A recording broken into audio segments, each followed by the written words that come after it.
downloaded the Buckeye Leafcast with your host, Andrew T. Evans, with special guest, Chris Stefanik. Right. Are you ready? I'm ready. Ready. You recording on your side? Yeah, everything is coming through. Cool. All right. Always good to double check that. Yeah, right? Give it to me. Double. Have you ever seen a grown man naked, Timmy? What a way to start off a show, ladies and gentlemen. That's right, you've gone and done it again. You've downloaded another edition of the Buckeye Leafcast, and that is the question that the intergalactic Buckeye fan and myself have to ask everybody out there is, have you ever seen another grown man naked? Maybe some of you have, maybe some of you haven't, and if you have, God love you, and if you haven't, just don't do it right now because, of course, unless you want to get naked and listen to the show, hey, stranger things have happened, I'm sure, Chris, when people have been listening to this show. It's the Buckeye Leafcast. I'm your host, Andy Evans, and your other host, of course, you know who, the intergalactic Buckeye fan himself. That's right, Mr. Chris Stefanik. Oh my God! So let me guess. You spent your New Year's Eve watching cheesy old comedy movies? I was asleep before the friggin' ball dropped, dude. I did too. Oh my I did God. too. I was falling asleep on the couch, snuggled up with my wife watching movies, and she's like, "Do you just want to go to bed?" And I'm like, "Oh my God, I thought you'd never say that. I love you so much, honey." Dude, a lot happening in Buckeye Nation this past week, and we're going to get to all of it.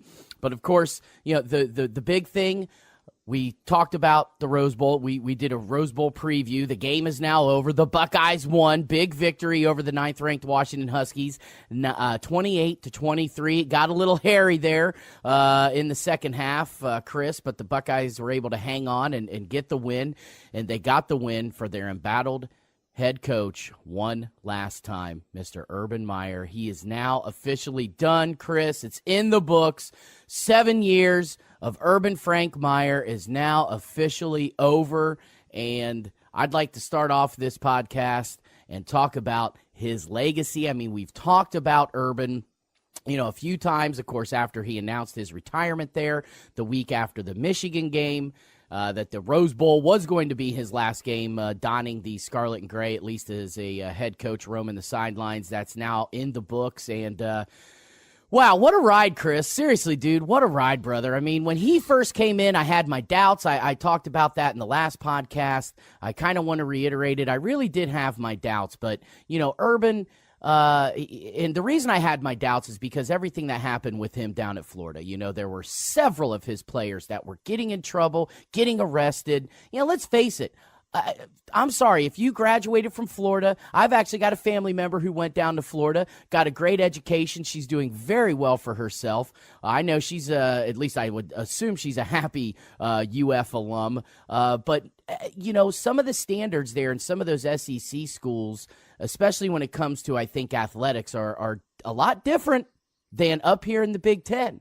And when he came up here, I was a little skeptical as to whether he would continue that tradition, if you will, or just, you know, the standards of Ohio State football and athletics. And don't get me wrong, I know there's probably some people listening to what I just had to say, and they're laughing because they're like, dude, Andy, you have no friggin' clue what really goes on behind the scenes when it comes to athletes and getting grades and stuff like that. That may happen, and you know what? I'm not going to sit here and paint a rosy picture of Ohio State athletics and say that everything's on the up and up. I can guarantee you that there is probably some shady stuff going on, at least as far as, you know, behind the scenes, kids getting a couple grades here and there, maybe other things. I don't want to get too deep into some sort of conspiracy theory and dog Ohio State podcast, because that's not what this is about.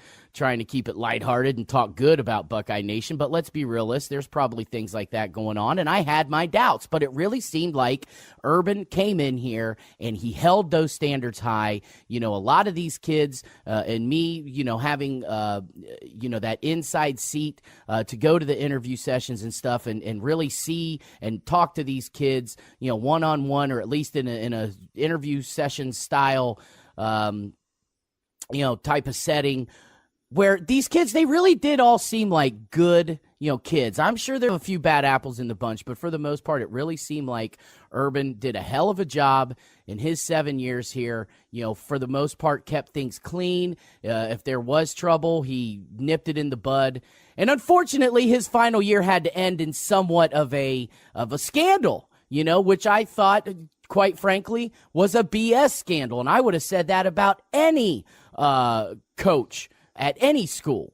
And I don't know about you, but I was pretty damn proud of what Urban did, and I'm sure you're gonna hit me as well as the fine listeners out there with some crazy stats about Urban's time here at the Ohio State University. Yeah, so first I'll just touch on some of the things you just said. So, anytime you get a group of 100 plus college males and you evaluate their behavior, there's going to be some guys that are skipping classes. There's going to be some guys that are doing drugs and getting into trouble. I'd say that generally speaking, the Ohio State football players are much better than your average 100 college age males in that regard. The coaches keep them in line. So, and better than, I'd say previous regimes. I mean, the number of incidents off the field for the players has been next to nil under Meyer. I mean, there's been some, but I mean, again, it's like there's always some at every program. It's not been bad at all. The grades they're getting is great. I think this is probably the most academic All-Americans that Ohio State's ever had, under Urban Meyer's regime. And the percentage of football players that are graduating, I don't have the numbers in front of me, but I believe it's like, basically record numbers. He's just graduating kids at an incredible clip. So, and the standards, the academic standards at Ohio State are not getting any easier. It's not like they got easier since the days of like Woody and Bruce and the like. They're getting harder actually. So it's what he did off the field. I won't say it's as impressive or more impressive as what he did on the field, because what he did on the field was record setting as well. But he was amazing. So especially given your concerns coming in, to do both. Usually you can do one or the other, but to do both is really hard. To be amazing on the football field and off the football field, you just don't see that. And he did it. So, winning percentage of 9.902 in his 7 years at Ohio State. So 0.902. Worst season, 11-2, 2016. So if you think about that, his worst season was an 11-win season, which included a trip to the playoffs. And that was a down year. He was an amazing number of 54-4 in the Big Ten during regular season play. 54-4. Jeez. It's 7 years, 4 regular season losses in the Big Ten. I mean, that's just I don't even know what to say. So then I got into an interesting text conversation myself and a couple of buddies, and one of them shocked me by saying he thought Ryan Day was going to come in and do a better job with recruits in developing them because he felt that Urban Meyer underachieved in his 7 years here at Ohio State. Oh my God, are we going to do this? We're going to do this, Chris. We are going to do this because when he said this, I could not believe that I actually read him saying that. And he brought up a couple of points, and I said, okay, I understand what you're saying, but here's my rebuttal. Chris, I have a feeling that you're on the same track as me in the same mind frame, that is absolute lunacy to think that Urban Meyer honestly underachieved. I get it. He's not playing in his fifth straight college football playoff like Nick Saban. Not playing in his 4th straight college football playoff like Dabo Swinney. And yes, he did get his ass kicked by Dabo Swinney. I get it. He's not Nick. He's not Dabo. He's Urban. Did he underachieve here in his 7 years at Ohio State? I would not use the words underachieve. So, but I will say this, when I look back at the Urban Meyer era, and I was saying this about the Tressel era as well, there was a bit of what could have been feel to the recap. It could have been like, we could be talking about the most dominant program in college football the last 7 years being Ohio State instead of Alabama. Or at least put them as tied for first. In the same conversation of sorts. Rather than it being clearly Alabama's number one and then Ohio State is like 2 or 3. So let's do this. So here's the recap. We'll do what could have been. 2012, they go undefeated. Yep. Get left out. That was the year one-loss Alabama plays undefeated Notre Dame and defeats them for the national title. Had they not had frickin' Gene Smith banned them from a bowl in 2011, then they would have been able to go to the bowl in 2012. And probably would have beaten Notre Dame for the national championship. Exactly. So it wouldn't have been, Alabama wouldn't have even been in there. So there would have been one, theoretically, if this would have went their way. Yeah. So there's 2 national titles and then one less for old, Tricky Nick there. Then, 2013, we'll move on from that one. They lost to Michigan State. Yeah, they weren't going to get it done in 2013. No. 2014, get rid of Withers, bring in Ash. Defense has a night and day turnaround, and they go on that magical 3-game run at the end of the season and win the national title. So there's a one. 2015. Now here's where Urban made a big mistake hiring Tim Beck and promoting Ed Warner to offensive coordinator. Had he not done that, and at the time, this isn't like, didn't see that one coming. It's like when they hired Tim Beck, I was reading from all kinds of people that were saying, like, wow, this is a big mistake by Urban. Tim Beck was hated by the Nebraska fans. They're like, dude, they were laughing at us when we hired Tim Beck. Well, and I remember when that happened, we talked about that specifically on a Buckeye Leafcast, and you broke down the numbers, and you were like, Andy, 5th in the Big Ten in this category, 6th in the Big Ten in this category, not in the country, in the Big Ten.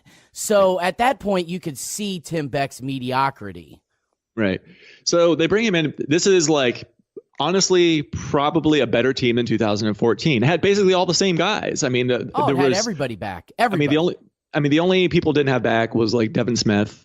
Was Michael Thomas back? I feel like Michael Thomas was on that team. I'm telling you, everybody but Devin Smith. That was the one key ingredient, that over-the-top kind of blazing receiver who would jump up and grab anything.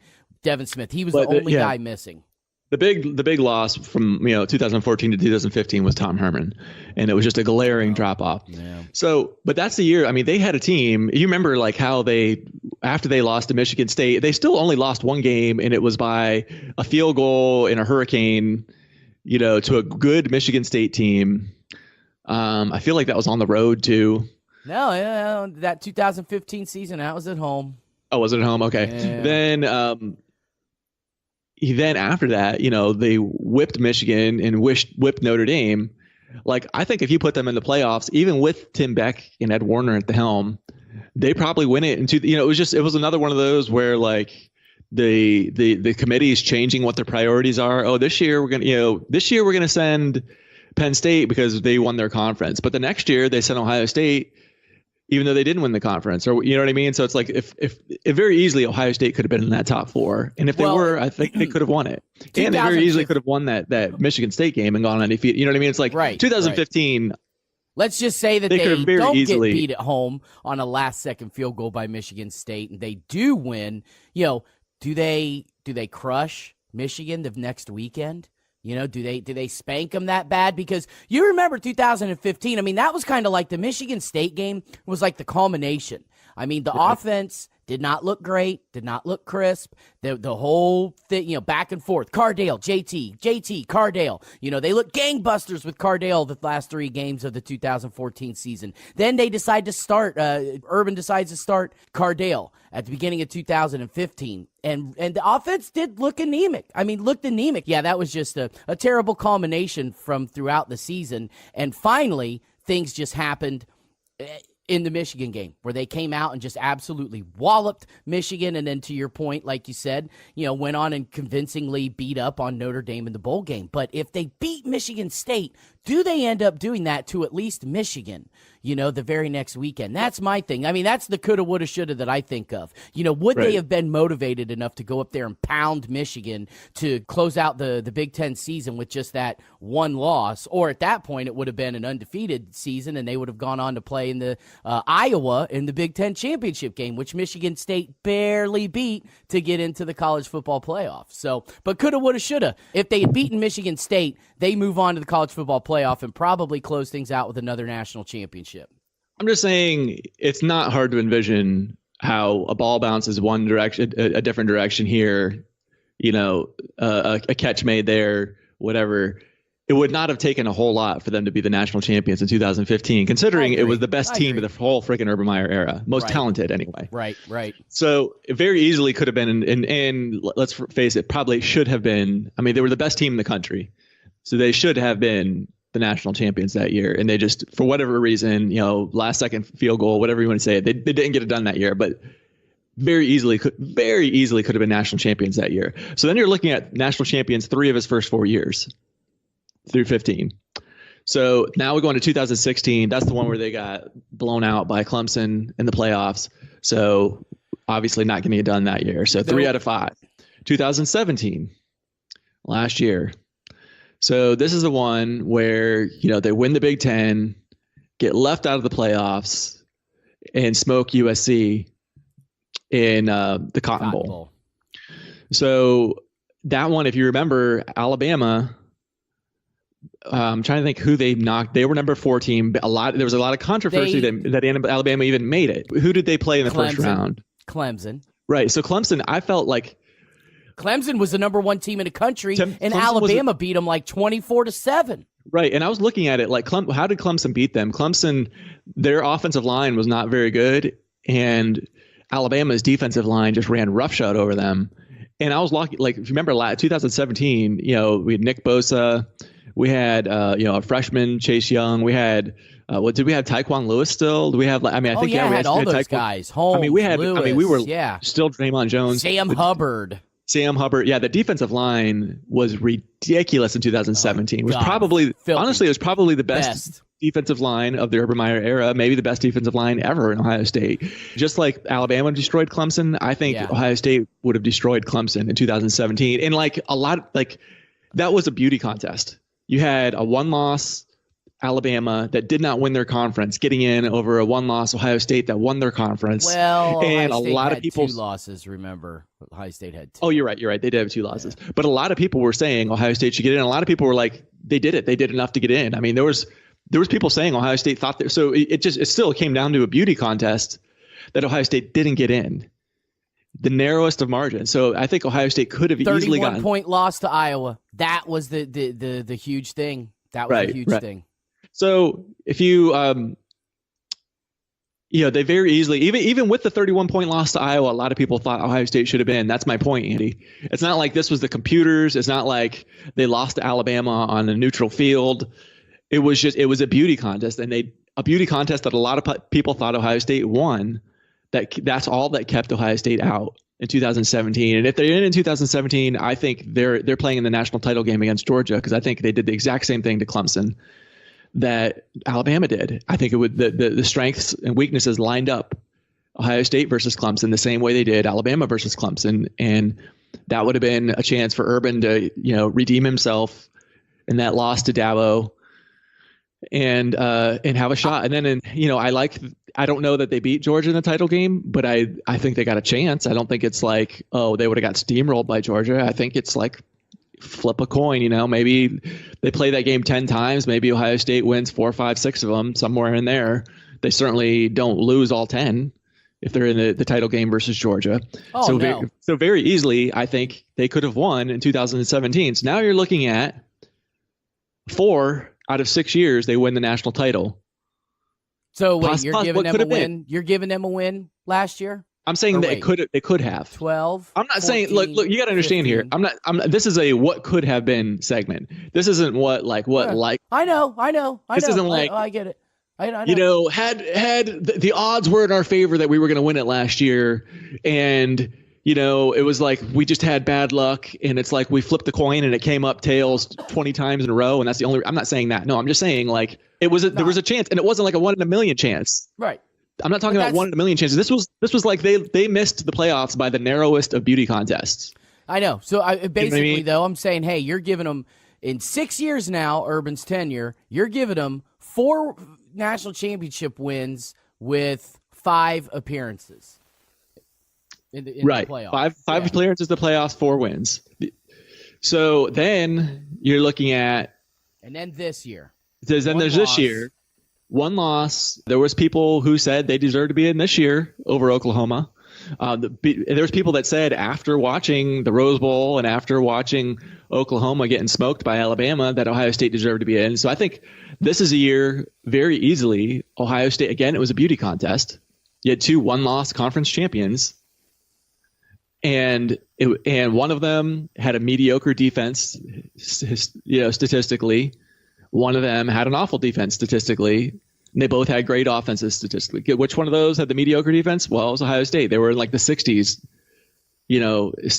defense statistically, where like Oklahoma was in the 80s or 90s or something, right? So by the narrowest of beauty contests, Ohio State missed it again. Now, I don't know that like they would have fared any better versus Alabama this year.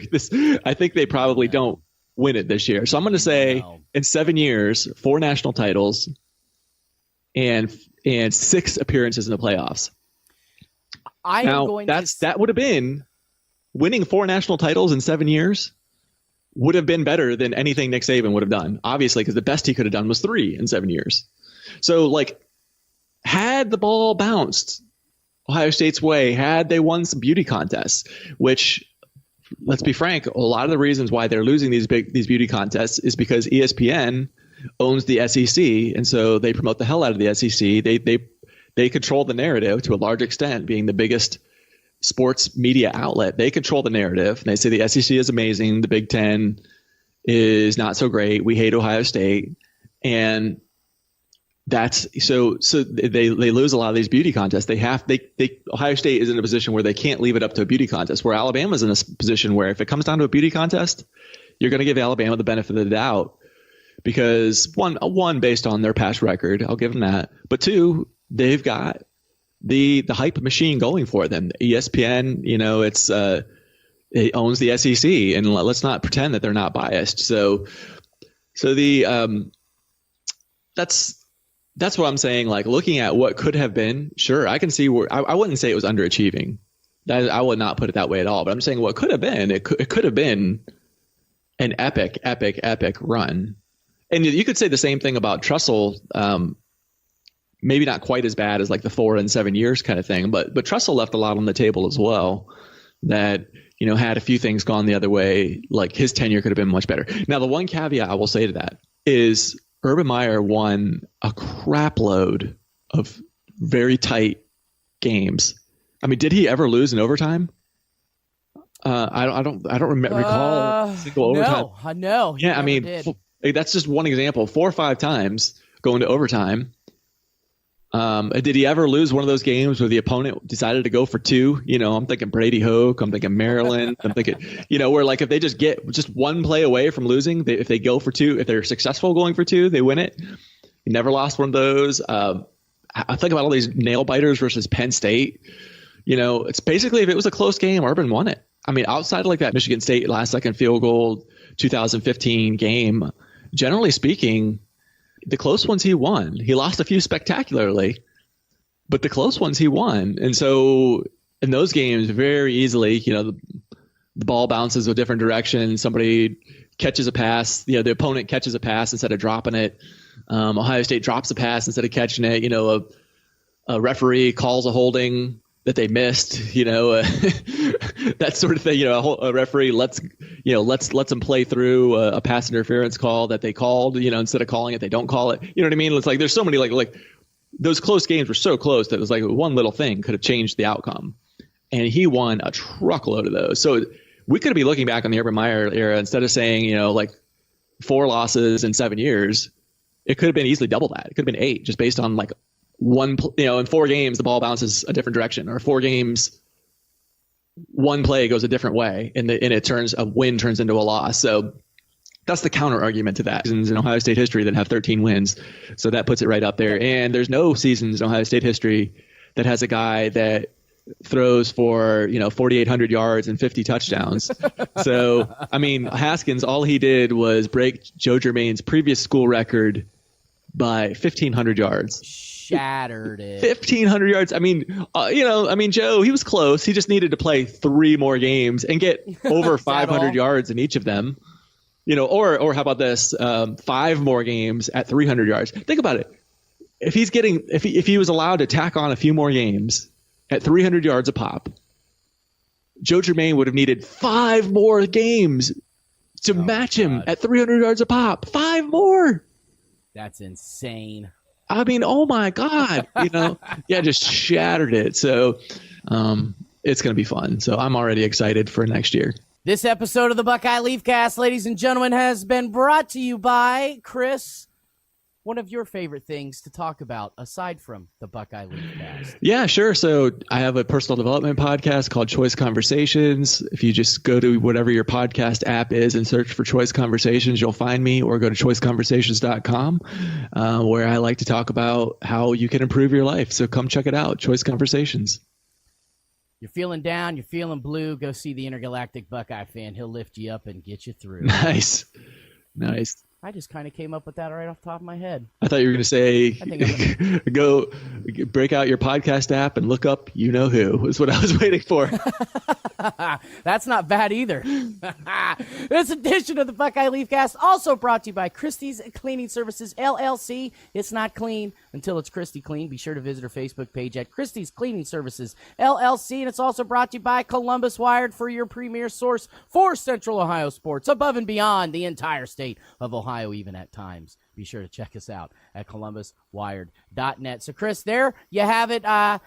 Probably going to talk a little bit of recruiting, but that's, we'll finalize the recruiting class. Don't really have too many more people to talk about, I think, come February. But for 2018, I would say that is officially a wrap on the 2018 season. And boy, it's going to be weird not mentioning one Urban Frank Meyer's name when we talk about the Buckeyes and head coaches and all that kind of stuff. And Urban, thank you for being our one listener this entire time. You have certainly made us happy, and we hope that you continue listening to the show even though you're no longer going to be roaming the sidelines. Chris, your thoughts as well. Oh, thank you, brother. I love you, Urban. You will always hold a place in my heart. There you go. And on that note, sir, let's leave them like we always do one last time for 2018. OH, go Bucks! I want to go back to Ohio State, to old Columbus town, to the stadium to hear the band, by far the finest in the